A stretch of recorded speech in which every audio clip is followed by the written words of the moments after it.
Ok, bien hermanos, vamos a empezar con una oración para dar inicio al estudio de esta noche.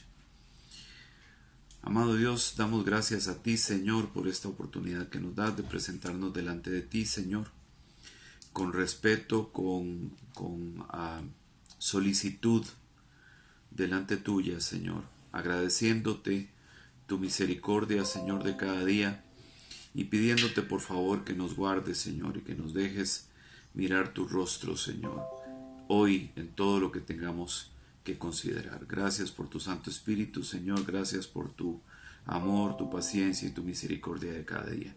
En el nombre de Cristo Jesús, Señor, te pedimos tu iluminación para este tema, Señor, que pudiera ser un tema conflictivo, pero para nosotros no lo es, solamente se trata de tener claridad, Señor, desde la perspectiva tuya. En el nombre de Cristo Jesús, Señor, amén. Déjenme un momentito nada más para apagarle las notificaciones a esto.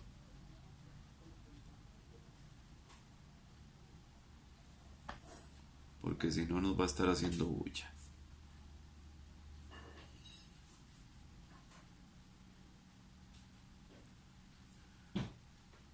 Ok. Volvemos entonces por acá. Bien, hermanos.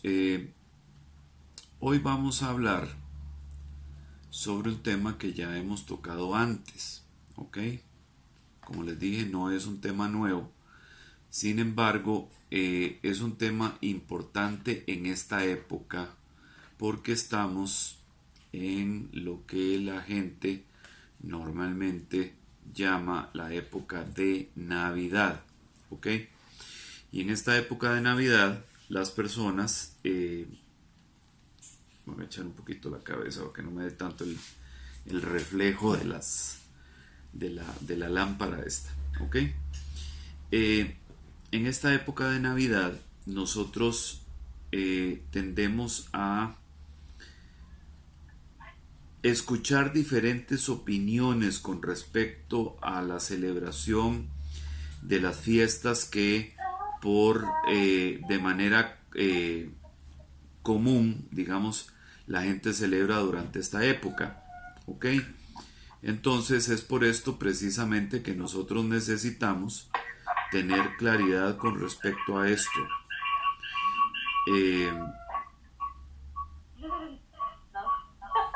Ok, sí, por favor me silencian los micrófonos para que me pongan atención. Bien, seguimos.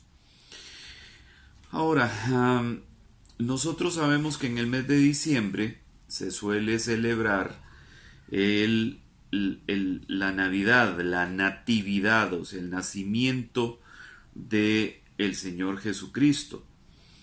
Hay profecías relacionadas con esto que nosotros conocemos de antemano y ahorita me gustaría que leyéramos un par de estas, de una profecía específicamente relacionada con el tema del nacimiento de Jesús.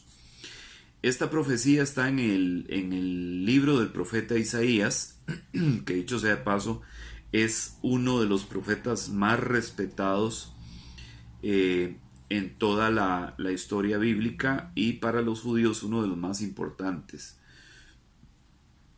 En Isaías, en el capítulo 9 y los versículos 6 y 7, tenemos una profecía importante con respecto al nacimiento precisamente de Jesús.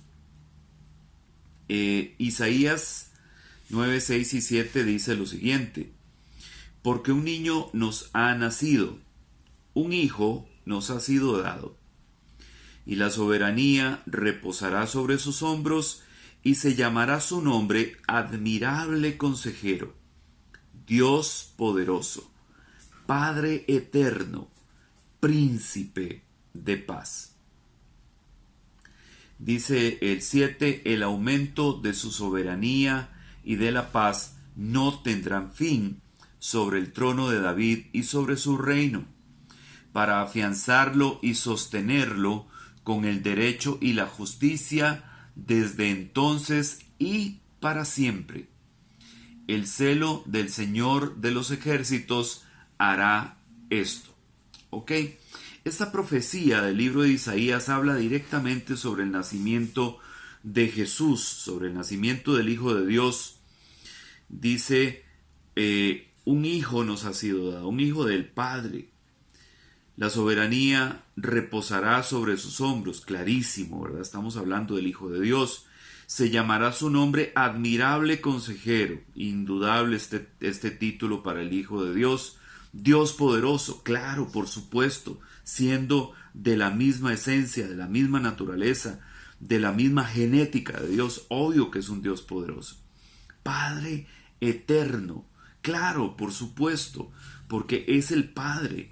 Es la esencia de Dios, es la manifestación directa del Dios eterno, del Padre del cielo, príncipe de paz. Recordemos que en ningún momento el Señor Jesús vino a promover un activismo político, a levantar algún movimiento rebelde en contra del Imperio Romano o en contra de algún otro grupo nacional. O sea, su rol, su participación en esta tierra fue absolutamente pacífica. Esa es la profecía que el libro de Isaías apunta directamente hacia el Hijo de Dios. Pero directa, ya en los evangelios propiamente, se relata la historia relacionada con el nacimiento de este niño, de este hijo que se nos iba a dar. En el Evangelio de Lucas, en el capítulo 1 y los versículos 31 al 32, describe un poco esta circunstancia particular. Lucas 1, 31, 32 dice: y he aquí el ángel hablando con María, ya directamente indicándole específicamente todo lo que iba a suceder. Le dice: y he aquí concebirás en tu seno y darás a luz un hijo, y le pondrás por nombre Jesús. ¿Ok? Este será grande y será llamado Hijo del Altísimo, y el Señor Dios le dará el trono de David, su padre. ¿Ok? Como estaba profetizado en Isaías, como lo acabamos de leer, este vendría de la línea o del linaje del rey David. ¿Ok? Y entonces aquí lo dice, y aquí se lo confirma de manera directa el ángel cuando en Lucas 1, 31, 32 le dice que va a ser grande, que va a ser llamado Hijo del Altísimo, y el Señor le iba a dar el trono de David su padre. Y en la profecía dice que tendría ese reino o ese trono para siempre. ¿Ok? Entonces, aquí nosotros tenemos una indicación muy clara de que tanto la profecía de Isaías 9, 6 y 7 como lo que el ángel le dice directamente a María tiene una contundencia, ¿ok? Está confirmando de manera directa la identidad de aquel que iba a nacer de esta virgen, ¿cómo se llama? De la línea genealógica de David. ¿Ok? Entonces, especificado, digamos, o detallado esto, ya sabemos que la profecía se cumplió, ya sabemos que este hijo de María llegó a ser precisamente este del cual hablaba Isaías en el capítulo 9 y los versículos 6 y 7. Ahora queda un detalle importante, precisamente relacionado con la celebración que en este mes, en estas fechas, se realiza acerca del nacimiento de Jesús. ¿Cuándo realmente nació Jesús? Ok, la Biblia no indica ni el mes, ni el día, ni el año en que Jesús nació. Esto es muy importante. O sea, nosotros jamás podríamos afirmar o nosotros jamás podríamos decir que la Biblia dice claramente cuándo fue que nació Jesús. No, no lo dice. Les voy a explicar por qué. ¿Cuál es la razón por la cual no está en la Biblia registrada o registrado el nacimiento de Jesús? Para la cultura judía, el día del nacimiento no era un día importante, ¿ok? No necesariamente era un día para celebrar o era un día para conmemorar, no. O sea, la persona nacía, ese día se establecía, digamos, el inicio de su vida, de acuerdo a la tradición judía, a los 8 días, si era un varón, tenía que ser circuncidado. Y a partir de ahí venían una serie de acontecimientos importantes a lo largo de la historia de este individuo. Entre otras cosas, que es algo que los judíos celebran hasta el día de hoy, está la celebración del Bar Mitzvah. El Bar Mitzvah es una celebración de presentación de los hijos varones dentro de la comunidad como hombres, ¿ok? Para la comunidad judía, un varón se convierte en hombre a los 13 años. Entonces, justamente, esta es una de las celebraciones importantes, digamos, en la vida de los judíos, pero no los cumpleaños. Los judíos no celebraban cumpleaños. O sea, no tenían la costumbre año a año de celebrar o de hacer una oración o como nosotros lo hacemos, de hacer un queque o algo por el estilo. O sea, los judíos no hacían eso. ¿Ok? Para los judíos era mucho más importante la celebración o la conmemoración de la muerte de un individuo. ¿Por qué? Porque justamente aquí, en el momento en que la persona moría, era donde quedaba establecido quién había sido esta persona. O sea, mientras una persona estaba viva, todavía existía la posibilidad de que esta persona se pudiera echar a perder, se pudiera apartar del camino, pudiera negar a Dios, etcétera. ¿Ok? Cosas que realmente pudieran ser repudiables en la vida de alguien. Pero una vez que la persona moría, quedaba establecido qué clase de persona había sido. Entonces, los judíos tenían una tradición con respecto a esto de darle más importancia al día de la muerte que al día del nacimiento. Entonces, por eso no se registran de manera, ¿cómo se llama?, importante las fechas de nacimiento de ninguno de los patriarcas. ¿Ok? A veces dicen el mes tal, en el día tal, con respecto a algunas fechas, pero en el caso de Jesús no indica cuándo, en qué mes o en qué día o de qué año nació. Ahora, con respecto al año en que Jesús nació, hay algo que es importante que vale la pena que nosotros consideremos, ¿ok? Dice que Jesús nace durante el reinado del rey Herodes, de Herodes el Grande, ¿ok? Herodes el Grande, para que ustedes me entiendan, murió en el año 4 antes de la era cristiana, ¿ok? Lo que nosotros declaramos como el año 1, digamos que es a partir del nacimiento de Jesús, realmente no es el año 1 como tal, ¿ok? Suena un poco raro, pero se los voy a explicar.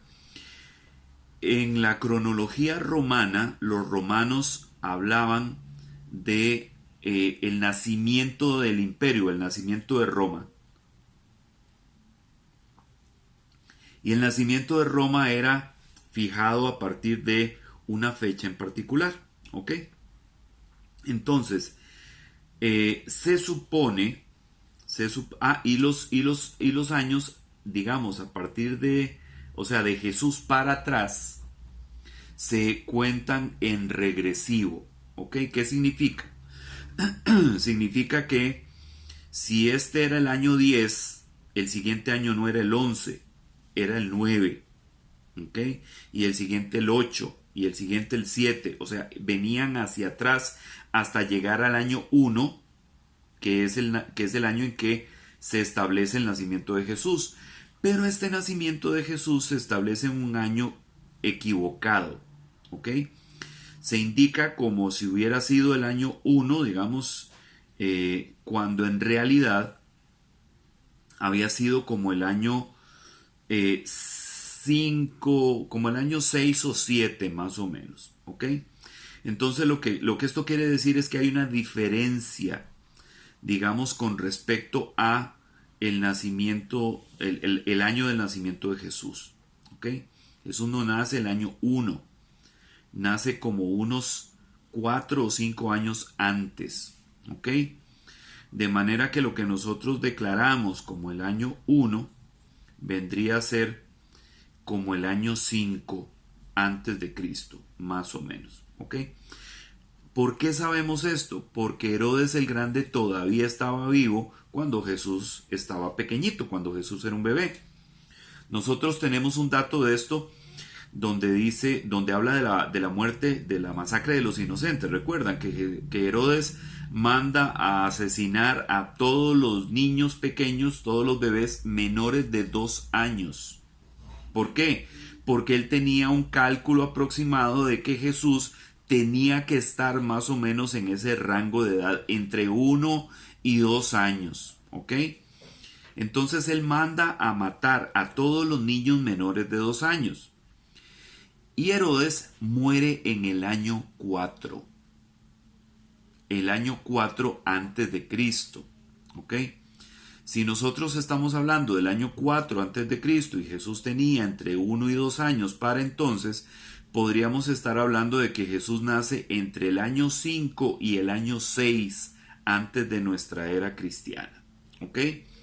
Lo que quiere decir es que a nuestro calendario, digamos, para poder enderezarlo, para poder corregirlo, deberíamos de agregarle esos 5 o 6 años si tuviéramos un año exacto o preciso donde si supiéramos en forma precisa en qué año específicamente nace Jesús, pero ese detalle, ese dato no existe.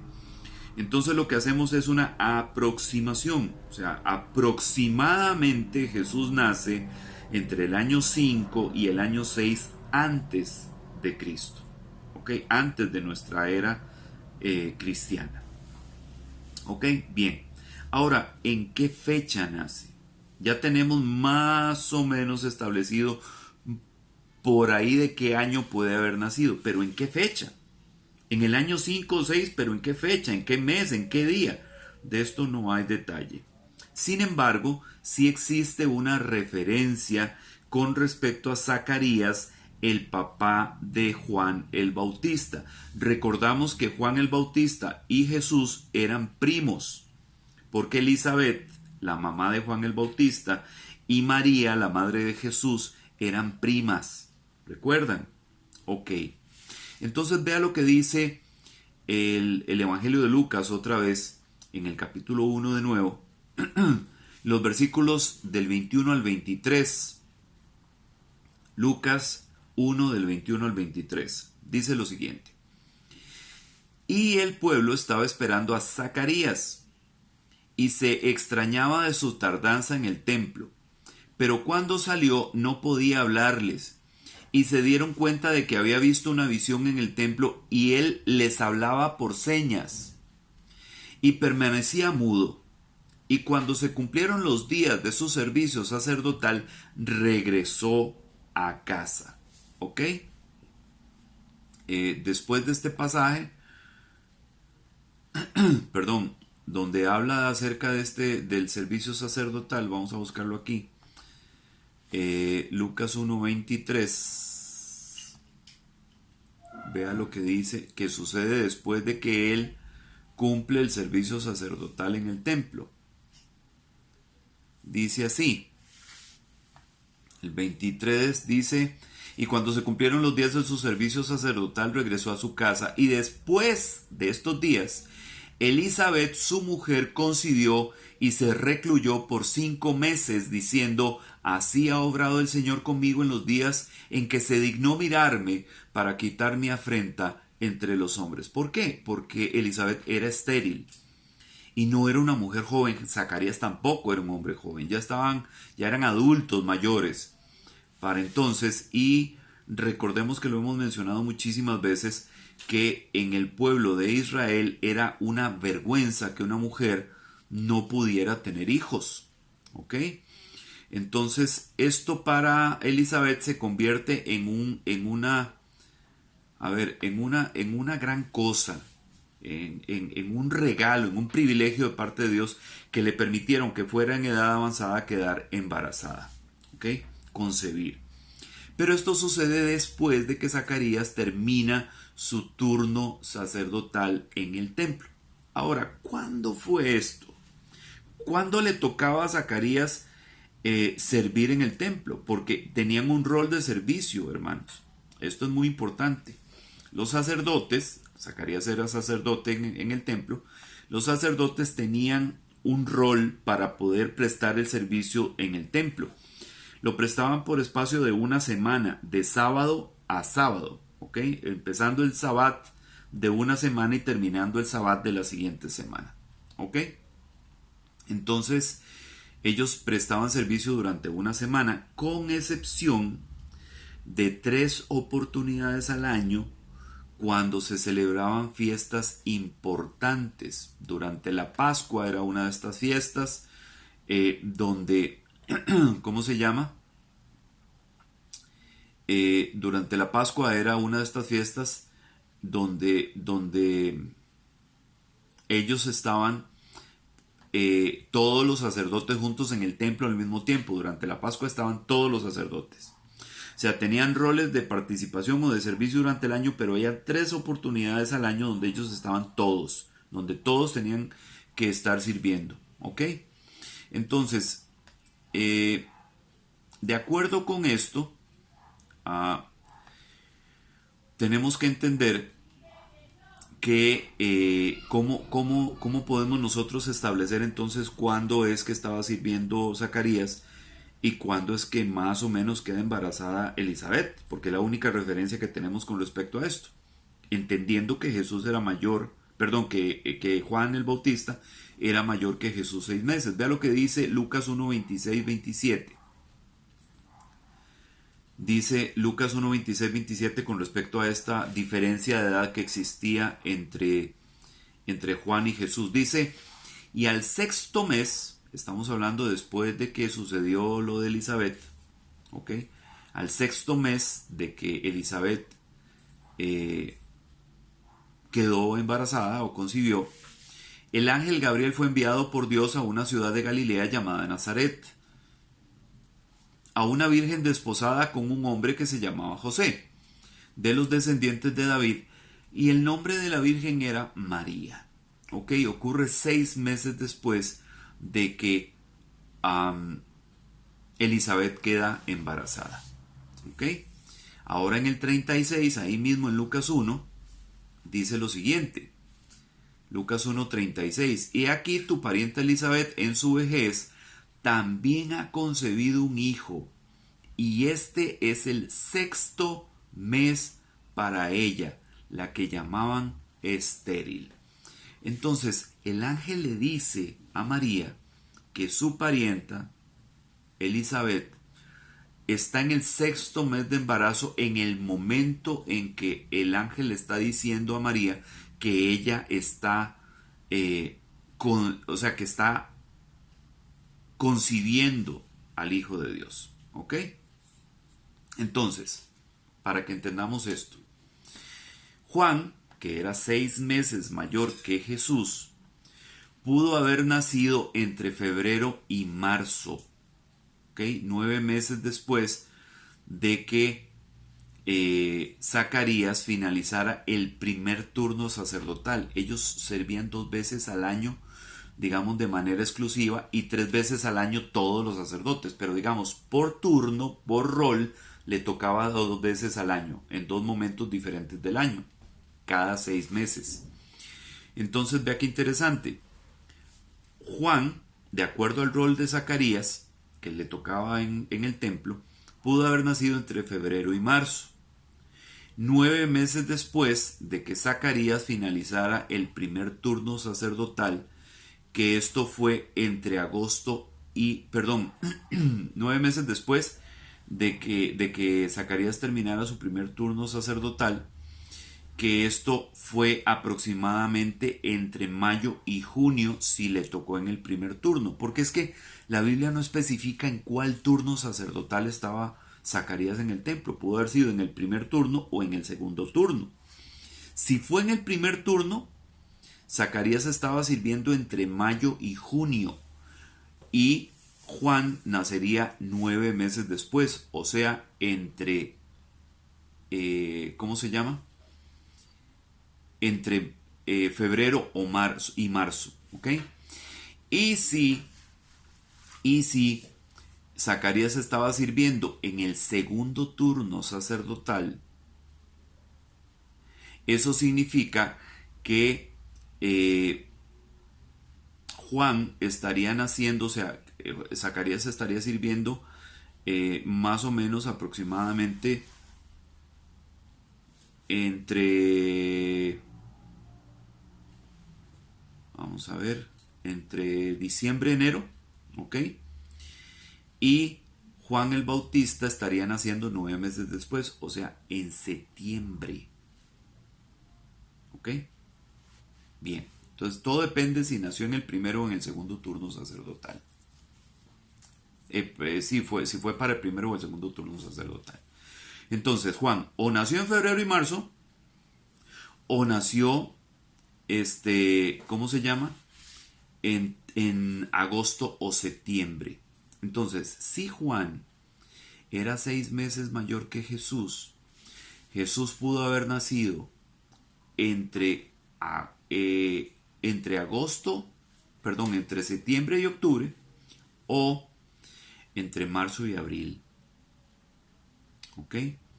De acuerdo con lo que establece la Biblia. Es la única información que nosotros tenemos de referencia para poder entender más o menos como por qué mes nació Jesús. El día no tenemos idea.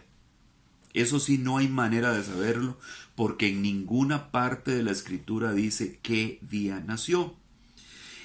Podemos saber qué mes nació por la referencia que tenemos de Juan el Bautista, hijo de Zacarías, que era sacerdote en el templo y que servía en el templo durante 2 veces al año, o 2 turnos al año. Hasta aquí vamos bien, hermanos. Si tienen alguna pregunta, yo les agradezco en este momento que me hagan cualquier pregunta que ustedes tengan, porque es importante que entendamos esta primera parte. ¿Ok? Entonces, ¿alguna pregunta? ¿Hasta aquí? ¿Ninguna? ¿Va quedando claro? Bien. Entonces, de acuerdo con esto que acabamos de analizar,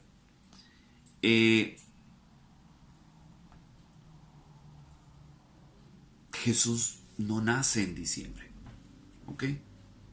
Esto que acabamos de ver, que es tomado directamente de la escritura, nos indica a nosotros claramente que Jesús no nace en diciembre. Además, hay otro detalle importante con respecto a este acontecimiento, el nacimiento de Jesús propiamente, y es lo que indica acerca de que los pastores estaban en el campo, ¿ok? Creo que está en Lucas capítulo 1, verso 8. Permítame un segundito para ver si me lo encuentro por aquí. Lucas 8. No, habla de Zacarías. Ok. Dice la escritura que los pastores estaban con las ovejas en el campo. Para que usted me entienda cómo es el clima en Israel durante la época de diciembre, el clima en Israel es frío, es invierno. En Israel sí hay 4 estaciones. Nosotros no sabemos lo que son las 4 estaciones aquí. Nosotros tenemos 2, seco y lluvioso. Ahorita en estos días estamos pasando de la estación lluviosa a la estación seca. Ya empezamos a tener días más soleaditos, un poquito ventosos, un poquito helados, pero más soleados. Ya no hay tanta agua. ¿Ok? Entonces, en aquella época, digamos, en la época de diciembre, en Israel es época de invierno. Entonces, a partir del otoño, ya cuando se acerca el invierno, los pastores ya no están en el campo. O sea, las ovejas están guardadas en cobertizos, cuidadas, porque ya no se puede salir al campo. Incluso hay algunas regiones donde hasta cae nieve. Entonces, nosotros nos daríamos cuenta claramente de que si la Biblia dice que los pastores estaban en el campo, cuando el ángel les anuncia el nacimiento de Jesús, no pudo haber sido en diciembre. ¿Ok? Definitivamente no pudo haber sido en diciembre. ¿Ok? Esto es muy importante. Esto nosotros tenemos que tenerlo claro. ¿Por qué? Porque durante muchísimo tiempo, durante casi toda nuestra vida, hemos tenido por costumbre, algunos más, otros menos, la celebración de la Navidad, de la Natividad, del nacimiento de Jesús. Y es importante que establezcamos o que dejemos claro que no nace en diciembre. ¿Ok? Jesús no nace en diciembre. De acuerdo con lo que vimos ahorita, o nace aproximadamente por ahí de septiembre, octubre, o nace entre marzo y abril. ¿Ok? En alguna de esas dos épocas del año es que nació Jesús. Ahora, si esto es así, hermanos, si esto está establecido de esta manera y lo hemos podido extraer, lo hemos podido sacar nosotros de lo que la Biblia dice al respecto, ¿de dónde sale la celebración de la Navidad o del nacimiento de Jesús en diciembre? Si no corresponde desde ninguna perspectiva con lo que la Biblia puede arrojar de información al respecto. Entonces, ¿de dónde nace la Navidad en diciembre? Y específicamente el nacimiento del Señor Jesús o la celebración del nacimiento del Señor Jesús el 25 de diciembre. ¿De dónde salió esta fecha? ¿De dónde la agarraron los primeros cristianos para celebrarla? Porque si usted ve claramente en la iglesia primitiva, digamos, en la iglesia del libro de los Hechos, en ninguna parte usted ve a los cristianos celebrando el nacimiento de Jesús. Es más, en toda la Biblia, digamos, y principalmente en el Nuevo Testamento, después de que Jesús nace y está entre nosotros, en ninguna parte usted ve a los cristianos celebrando el nacimiento de Jesús. No, es que vamos a hacer el cumpleaños del maestro, vamos a celebrar el cumpleaños del maestro. En ninguna parte, en ningún lado. Por lo que les expliqué al principio, porque no era costumbre de los judíos celebrar cumpleaños. Los judíos le tenían más importancia o más prominencia a la fecha de la muerte de las personas que a la fecha del nacimiento. Aquí tengo un detalle, un pequeño comentario que me gustaría mostrarles relacionado precisamente con eso. Orígenes, que es uno de los primeros defensores de la doctrina de la teología cristiana, que es considerado uno de los padres de la iglesia precisamente. Orígenes es de entre el siglo II y el siglo III después de Cristo, o sea, más o menos como para entre el año 185 al año 254 fue que vivió Orígenes. Y entonces Orígenes dice en sus escritos que nosotros todavía tenemos por ahí, digamos, a disposición, dice que el nacimiento de Jesús carecía de importancia, o sea que no era una festividad o una celebración observada por los primeros cristianos. Ojo, estamos hablando de los primeros 3 siglos. Ni en el siglo I, ni en el siglo II, ni en el siglo III se contemplaba la celebración del nacimiento o el cumpleaños de Jesús. Y esto lo explica Orígenes claramente. ¿Por qué? Porque los judíos consideraban como importante la fecha de la muerte, que era el día de la entrada a la patria definitiva o la patria celestial. Entonces, no era un hábito, no era una costumbre de los primeros cristianos celebrar el cumpleaños de Jesús, como le llaman a la Navidad hoy en día, ¿ok? No era una costumbre que celebraran esto los primeros cristianos en la antigüedad. Entonces vamos a ver a partir de aquí de dónde es que sale esta celebración de la Navidad precisamente el 25 de diciembre, como lo celebran hasta el día de hoy la mayoría de las tradiciones cristianas. ¿Ok? Ok, a ver, para que entendamos un poquito de historia. Estamos a un minuto más o menos de cerrar la sesión de Zoom. Vamos a continuar con una sesión más, no tan larga como esta, solamente para empezar a explicar un poquito acerca de el origen, digamos, de la celebración de la Navidad. Entonces lo que vamos a hacer, hermanos, es que vamos a pausar aquí esta primera sesión.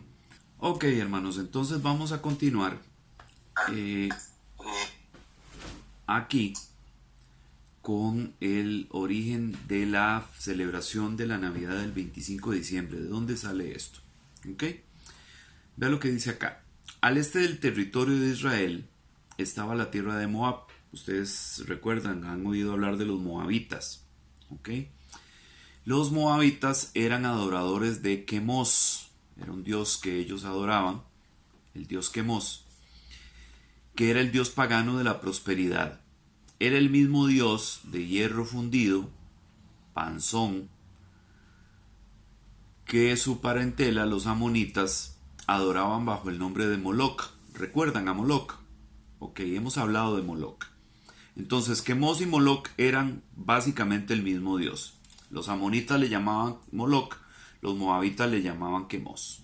¿Ok? Este dios tenía... usaban un gorro, ¿ok? Que era como cónico, ¿verdad? Más o menos.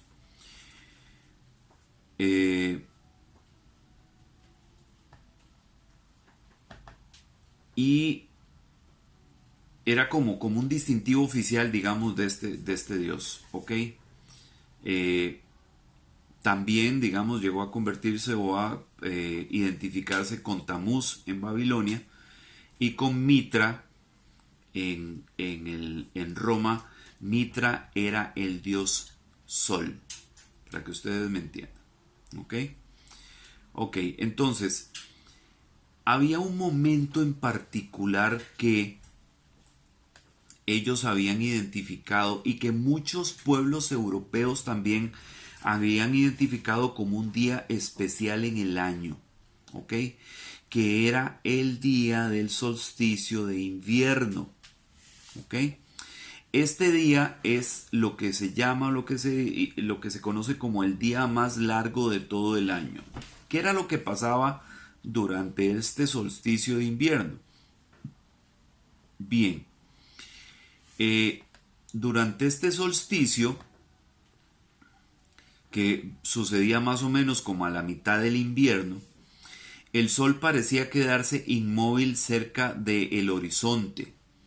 Y luego, o sea, se quedaba quieto ahí, o sea, parecía que no se movía, pasaba el tiempo y el sol no se movía, no bajaba, no nada. Y de un pronto a otro volvía otra vez a subir, a encumbrarse en el firmamento. O sea, subía, se quedaba ahí quieto, no se movía durante un periodo de tiempo y de un momento a otro empezaba otra vez a subir. Por eso es que se le conoce como el día más largo del año. ¿Ok? Según el calendario juliano, que es el calendario que se usaba antes que el que nosotros usamos hoy, nosotros usamos el calendario gregoriano. Según este calendario juliano, que era el que se usaba anteriormente, la fecha en que se atribuye, digamos, el principio de este solsticio de invierno es el 25 de diciembre. La palabra solsticio viene de dos palabras en latín. Una es sol y la otra estasis, que es estar parado, o sea, el sol detenido, por decirlo así. ¿Ok?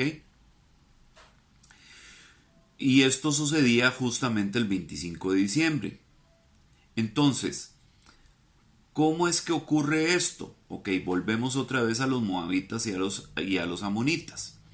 Durante este solsticio de invierno que ocurría el 25 de diciembre, ellos tenían una misa pública de niños. Yo no sé si usted sabe que la palabra misa significa sacrificio, ¿ok? Entonces ellos tenían un sacrificio público de niños. Los sacerdotes de estos dioses falsos, tanto de Quemos como de Moloch, avivaban el fuego dentro de esta imagen. O sea, ellos tenían una imagen de hierro de Quemos que era hueca. Entonces le metían y le metían y le metían y le metían leña y atizaban el fuego para que la imagen se calentara a temperaturas insoportables. ¿Ok? Entonces, esta figura de este dios panzón se ponía de color cereza. O sea, lo que nosotros llamamos al rojo vivo, así se ponía toda la imagen de hierro por la cantidad de fuego que tenía dentro. Entonces, el pueblo, vea qué interesante, los pueblos, los amonitas y los moabitas, hacían listas de deseos, o sea, las cosas que querían que los dioses les concedieran, y las recitaban a este dios de la prosperidad, perdón, justo antes de poner a sus hijos en el regazo ardiente de su dios, que usaba este gorro que les comenté. En lo que los bebés eran incinerados, o sea, quemados completamente sobre el regazo de esta imagen de hierro, en esta misa que ocurría el 25 de diciembre, el pueblo estaba seguro de que sus sacrificios serían galardonados al año siguiente. Como este era el dios de la prosperidad, entonces le ofrecían una ofrenda quemada a este dios de la prosperidad. Pero esta ofrenda quemada no eran animales, esta ofrenda quemada eran sus propios hijos, sus bebés, que eran puestos sobre esta imagen, sobre esta estatua que se volvía rojo vivo, ¿ok? Y ahí ponían a los bebés para quemarlos como una ofrenda para este dios, para que pudieran tener el siguiente año mucha prosperidad. Entonces, cuando pasa, esto ocurría, digamos, en los tiempos del antiguo Israel. Durante los años o los siglos posteriores, ya digamos, cercanos al imperio romano, ya estamos hablando de los pueblos europeos, como ellos identificaban a mediados como a la mitad del invierno, el solsticio de invierno, esta celebración era una celebración que muchas culturas a lo largo de los siglos habían celebrado. No solo los amonitas y los moabitas, también otras culturas indoeuropeas relacionaban este solsticio de invierno con un momento para invocar a los dioses y pedir buenas cosechas y prosperidad para el siguiente año, y se realizaban diferentes rituales. ¿Ok? Entonces, de esta forma, no fue difícil establecer una analogía entre el sol, ¿verdad? Mitra, y Dios como fuente y sostén de la vida. Entonces, el 25 de diciembre del año 274, el emperador romano declaró al sol Invictus, o el sol invencible, principal patrón del imperio en honor de Mitra, el dios de la luz. ¿Ok? Entonces, en el año 274, perdón, hermanos, en el año 274, se declaró al Sol Invictus como el patrono del Imperio Romano. ¿Ok? Entonces, ¿qué fue lo que pasó después de esto? Vea, ¿qué fue lo que pasó? En una época posterior a este año, al 274, los propagandistas religiosos se apropiaron de esta fiesta de la luz, o sea, de Mitra, o el cumpleaños del Sol Invencible, y lo pusieron y lo relacionaron con Cristo, pues Cristo es la luz del mundo. Y con una falta de evidencia que no convenciera a ningún defensor de la honradez de la verdad en esto, dieron a entender que el niño Jesús nació en diciembre. Por esta razón, en la Escocia presbiteriana, durante muchísimo tiempo no se celebró, hasta se prohibió la fiesta de la Navidad, y lo mismo hizo los puritanos en América, hasta que los intereses comerciales terminaron imponiéndola. ¿Okay? ¿Qué significa esto? Significa que la celebración del 25 de diciembre como el nacimiento de Jesús no tiene un origen cristiano desde ninguna perspectiva. Está conectado directamente con fiestas paganas que celebraban diferentes culturas, en las cuales invocaban al Dios de la prosperidad para que mediante los sacrificios que hacían de los niños, este Dios de la prosperidad les diera un buen año o una buena cosecha. Entonces, si queremos establecer una conexión o un origen de esta fiesta de la Navidad o de la celebración de la Natividad de Jesús el 25 de diciembre, ya tenemos una conexión ahí. ¿Ok? Ya tenemos una conexión, y desgraciadamente, hermanos, no es una conexión buena, no es una conexión sana, no es algo inocente, digamos, con lo que nosotros podríamos conectar esto. Entonces, posterior a eso se dieron alrededor de la celebración de la Navidad una serie de costumbres o de tradiciones más. Pero relacionado directamente con la Navidad es el emperador Constantino, el que adopta o impone el cristianismo como la religión oficial del Imperio Romano, el que establece la celebración del 25 de diciembre, que antes era en honor al Sol Invicto, en honor a Mitra, el dios de la luz, lo establece como el nacimiento del sol de la humanidad, o sea, como el nacimiento de Cristo. Ustedes saben que hemos estado hablando últimamente de esto en las predicaciones de los domingos, ¿okay? Cómo es que el mundo, cómo es que las tinieblas se fueron gradualmente metiendo dentro de la iglesia cristiana. Esto fue una estrategia de parte de Constantino para poder conciliar las creencias de los romanos, que estaban obligados prácticamente a adoptar el cristianismo como su religión, al ser la religión oficial del Estado, porque había muchos romanos que adoraban anteriormente a dioses paganos, ¿ok? Y ahora el imperio les imponía, valga la redundancia, la obligación de adoptar el cristianismo como su religión. Pero ¿cómo hacer esto de la manera menos abrasiva posible?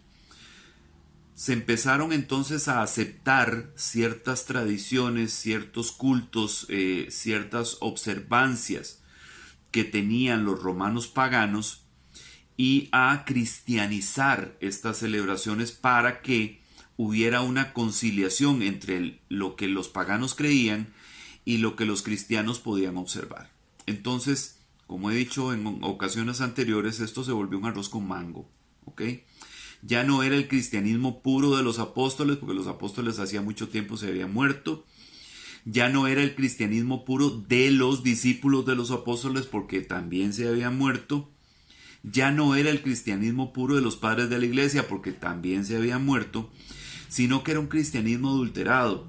Era un cristianismo que se mezclaba con las tradiciones paganas que eran propias del Imperio Romano y de todos los habitantes del imperio que no pertenecían a la tradición cristiana. Entonces es así como muchas cosas se permitieron y se adoptaron como costumbres, como celebraciones cristianas sin serlo. ¿Ok? Entonces, la próxima semana, hermanos, vamos a estar ahondando un poco más en algunas de estas tradiciones, en algunos de estos símbolos que se adoptaron, digamos, como parte de la Navidad y que son usados hasta el día de hoy. ¿Ok? Quisiera saber si hasta este momento hay alguna duda, alguna pregunta, alguna observación que quieran hacer, algo que ustedes hayan oído, algo que les parezca, que les parece, que no les parece. ¿Qué opinan? ¿Qué creen con respecto a esto que hemos visto hoy? Yo sé que ya lo habíamos mencionado antes, pero quisiera saber si lo tienen claro, si logran en su mente identificar cómo es que esto ocurre, porque ya vimos que desde la perspectiva bíblica no tiene sostén, no tiene soporte. Esto fue más una cosa humana que una cosa de origen divino. ¿Alguna observación, alguna pregunta ahorita? ¿Algún No, comentario? consulta. Sí, diga, Walter. Bueno, ¿se escucha? Sí, Me dicen, quisiera saber más que todo, ¿a qué edad murió Cristo? ok, de acuerdo con lo que dice la escritura, muere a la edad de 33 años y medio, más o menos, ok. Jesús muere el 14 del mes primero del año, si nosotros establecemos esa línea de tiempo, digamos, anterior a lo que nosotros consideramos la era cristiana, tomando en consideración que Herodes todavía estaba vivo, Jesús debe haber muerto alrededor del año 29, ¿ok? El mes de Nisan es el primer mes del calendario judío, o sea, es lo que correspondería al mes de enero, digamos, para nosotros. Entonces, Jesús muere el 14 de enero, o sea, en el calendario nuestro, más o menos, muere el 14 de enero, el 14 del mes de Nisan, eh, del año 29 aproximadamente, como el año 29 o el año 30, probablemente el 29, ¿okay? 28, 29, tomando en cuenta de que hay una línea de tiempo ahí errónea de aproximadamente unos 5 años, ¿ok?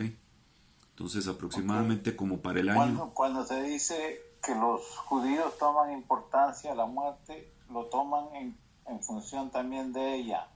O sea, a sabiendo de que murió a los 33 años, dicen unos, Ajá.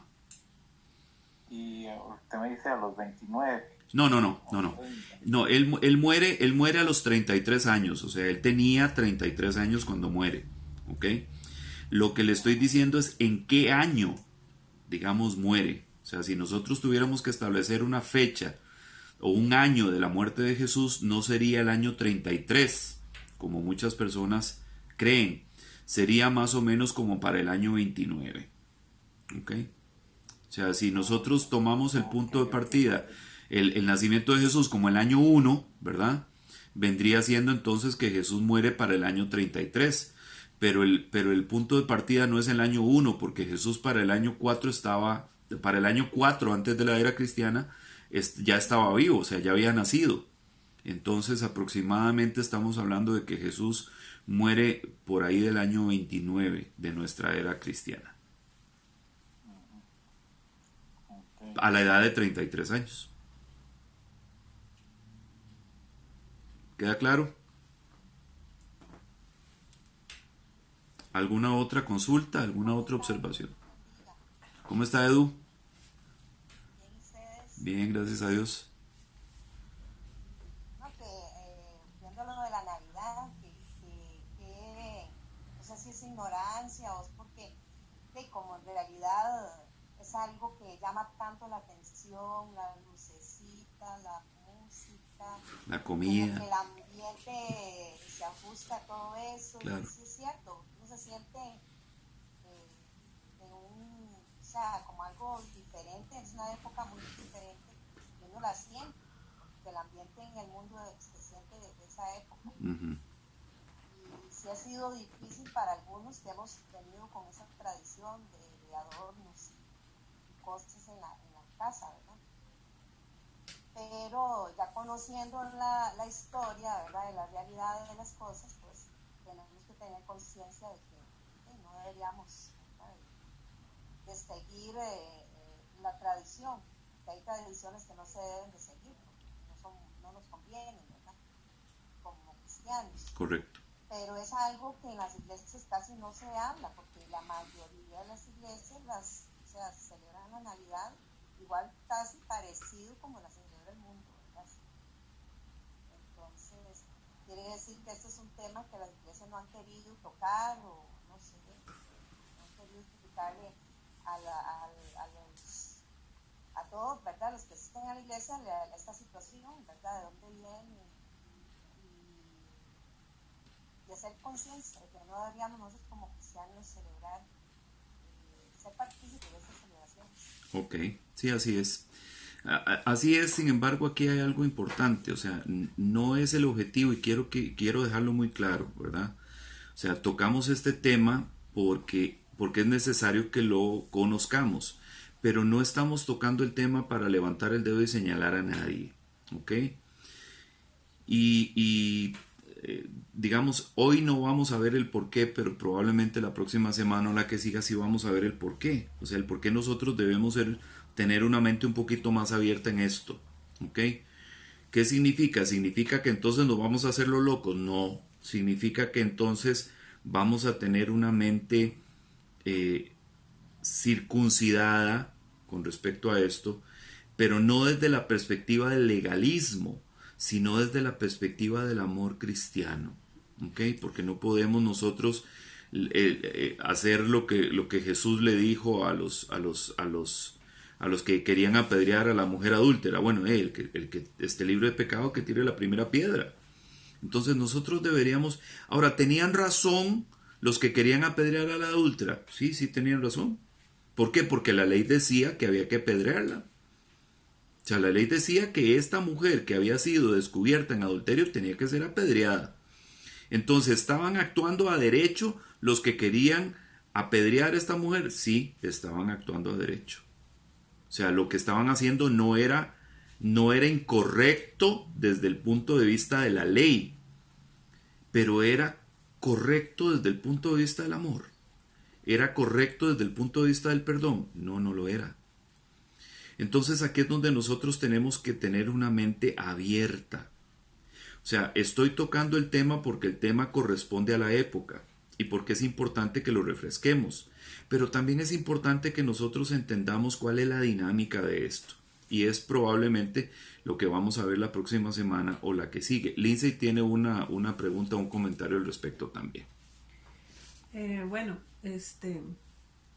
como hemos estado viendo, ¿verdad?, los domingos sobre esto del mundo entrando a las iglesias, pues tal vez, bueno, no sé cuántos años llevará Luis en el cristianismo, ¿verdad? A mí me tocó como desde niña, 12 años. Entonces, a través de los años, pues uno ha visto un desarrollo con respecto a este tema, ¿verdad? Como lo mencionaba ahorita, por el lado del legalismo, pues antes yo recuerdo que a mí simplemente nos decían en la iglesia de eso no es así, Jesús no nació en diciembre y la Navidad no se celebra porque no, y ya. O sea, nunca nos dijeron un porqué o una razón histórica, con fundamento del porqué. Pero el saber lo que se mueve detrás de esa fecha en particular, la verdad que a mí la primera vez que lo escuché, pues se me paró el pelo, ¿verdad? Uh-huh. El hecho de ver la similitud de figuras, de celebraciones, símbolos, de costumbres, de símbolos. O sea, el tipo gordo, rojo, y que los niños se le ponían en el regazo. O sea, a mí eso me escalofrió y me provocó, no sé, como repulsión, ¿verdad? Y un susto muy feo de las similitudes de tantos símbolos que hasta la fecha se mantienen. Entonces, como el seguir cultivando eso y poner ese tipo de imágenes en mi casa o en el carro o donde sea, no sé, la verdad que no lo sentí bien. O sea, A vos te produce eso, a mí digamos. me Ajá. produce eso, o sea, y eso con solo lo que llamamos el tal colacho, Santa Claus, ¿verdad? Y después lo del árbol y todo eso, lo que uno ha estudiado, lo que se ha estudiado con respecto a estos símbolos y cosas, que lo hemos estado viendo, ¿verdad? Con lo del carnaval el otro día que decía Angélica, ¿verdad? Ajá. El culto a Baal. Entonces, todas esas cosas que hasta la fecha se siguen Celebrando, observando. celebrando de manera disfrazada, lo que puede producir, Modernizado. ¿verdad? Modernizado. Entonces, esto de la Navidad, ¿verdad? Yo recuerdo que antes en las iglesias cristianas, jamás un árbol en una iglesia cristiana, jamás decorado la iglesia ni nada. Pero cómo a través de los años se ha ido metiendo y metiendo y metiendo, que ahora, o sea, es algo que se ve, es una de las celebraciones que se ve cómo el mundo se ha metido a las iglesias. Sí. O sea, clarito, clarito. O sea, es una de las cosas que clarito se ve cómo el mundo se ha involucrado, ¿verdad? Solapadamente, porque antes era rotundamente prohibido, o sea, ni se habla del asunto, ni menos un intercambio de regalos, o sea, nada que tuviera relación con la Navidad se hablaba en una iglesia cristiana, y ahora es todo lo contrario. Sí, por eso es que el tema, digamos, tiene conexión con lo que nosotros hemos venido viendo los domingos, con el tema de la mundanización de la iglesia. ¿Por qué? Porque esto también de alguna u otra forma influye, digamos, en la manera en que el mundo se ha metido dentro de la iglesia. Lo que Lindsay acaba de mencionar es claro. Si usted ve, digamos, en algunas iglesias grandes, usted ve el arbolote gigantesco en el altar, o sea, digamos, en la tarima, en la plataforma donde se pone el predicador, usted ve el gran árbol y usted ve la decoración navideña y se ven símbolos, digamos, que la próxima semana vamos a hablar un poquito de esos símbolos metidos en el puro centro de la adoración a Dios. Y esto se nos está convirtiendo en un zambrote feo, ¿ok? Porque nos está mezclando la pureza del cristianismo, la pureza de la doctrina de Jesús, de la teología que nosotros hemos valorado y hemos considerado como verdadera, con estas mezclas de orígenes no buenos, ¿verdad? De orígenes bastante oscuros, bastante turbios, que pueden estar contaminando a las personas dentro de la iglesia. ¿Ok? Vamos a dejarlo aquí para continuar la próxima semana porque el tema se las trae. Todavía tenemos que ver alguna información relacionada con los símbolos y relacionada con algunas tradiciones y cómo esto nos termina de demostrar la verdadera cara de esto y la verdadera naturaleza de esto. Ahora, otra vez, y quiero ser enfático en esto, no lo estamos haciendo para decir, ve, es que usted no tiene que celebrar Navidad, no, es que usted no puede hacer eso, es que eso es pecado, es que no. Lo estamos haciendo para que usted sepa, ¿ok? Para que usted entienda cosas que tal vez antes no sabía, ¿ok? Porque uno puede hacer las cosas por ignorancia, o sea, porque no sabe. Y aún después de saber, no significa que nosotros vamos a levantar el dedo para señalar a la gente y decir, es que ese no quiere entender, ese... No. Yo no soy el guardián de sus corazones, ni soy el guardián de sus almas. Hermanos, soy su pastor. Mi responsabilidad es poner a disposición suya la verdad, poner a disposición suya la información que usted necesita para saber cómo están estas cosas. Pero yo no puedo imponerle a usted absolutamente nada. La decisión es una decisión suya que va a depender de su relación con Dios, de su intimidad con Dios, de si usted ha nacido o no ha nacido de nuevo, si el Espíritu Santo que está en usted o no está en usted le está incomodando y le está inquietando a seguir a hacer las cosas a la manera de Dios, no a la manera del mundo. Pero yo no me puedo meter en eso, hermanos. Yo no puedo. O sea, no tengo ninguna autoridad para venir a juzgarlo a usted directamente. No, no puedo. No me corresponde. ¿Ok? Lo mío es poner al alcance suyo la información y dejarla establecida en su mente lo más claro posible. A partir de ahí, usted se arregla con Dios, por decirlo de alguna forma. ¿Ok? Ahora, no necesariamente esto de se arregla con Dios tiene que ser algo en rebeldía. No, es que a mí me gusta y a mí no me importa lo que... No necesariamente. Porque tal vez su percepción al respecto, a pesar de que usted ha escuchado, digamos, o que va a escuchar todo lo que tenemos que enseñarle al respecto, su posición al final puede ser una posición de paz.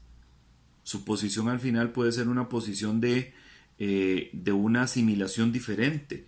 Y yo no tengo por qué juzgar su corazón, ni juzgar su camino, ni juzgar sus decisiones. No me toca a mí. Esto le toca al Señor, no a mí. ¿Ok? Pero yo sí estoy en la responsabilidad de mostrarle todo lo que pueda al respecto para que al final usted tome la mejor decisión, pero la suya, no la mía. Yo tomaré mi decisión, Eduviges tomará su decisión, Eliet tomará su decisión, Angélica la de ellos, o sea, cada cual tomará su propia decisión, pero que no puedan decir el día de mañana o ante el Señor, es que a mí nunca me dijeron eso. ¿Ok? Es que yo nunca supe de eso, no. ¿Ok? Porque ese sería el cargo para mí. O sea, la Biblia dice, oren por sus pastores como aquellos que han de dar cuentas de ustedes. Yo tengo que dar cuenta de ustedes. Y como tengo que dar cuenta de ustedes, es mi responsabilidad poner a disposición esto. ¿Sí me lo entienden, hermanos? No voy a levantar piedras para tirarle a nadie, ni voy a levantar el dedo para señalar a nadie. A mí eso no me toca. ¿De acuerdo, hermanos? Quedamos aquí. Que Dios me les bendiga. Gracias por estar conectados esta noche. Gracias por poner atención. Si usted tiene alguna observación o alguna pregunta, digamos, en el transcurso de esta semana, o de pronto lee algo o se encuentra algo relacionado con este tema y lo quiere compartir la próxima semana, sería fabuloso, de verdad. Que Dios les bendiga a todos, que tengan una bonita noche y que el Señor los siga sosteniendo y cuidando. Hasta el domingo, si Dios permite.